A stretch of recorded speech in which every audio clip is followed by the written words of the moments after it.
Mestna občina Novo mesto je med tistimi, ki je z dopisom Ministrstvu za zdravje že protestirala proti novi organiziranosti zavodov za zdravstveno varstvo, je povedal župan Alojzij Muhič.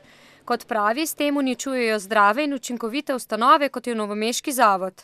In nikakor ne mora to iz enega centra voditi.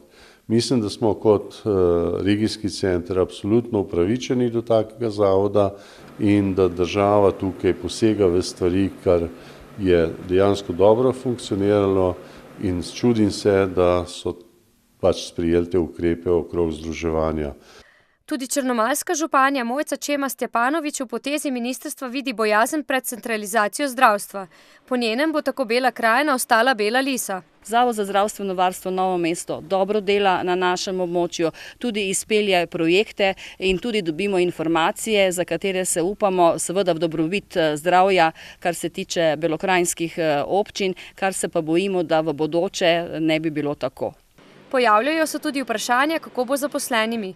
V kratkem pisnem odgovoru z Ministrstva za zdravje sporočajo, da o odpuščanju v sklopu reorganizacije ne razmišljajo.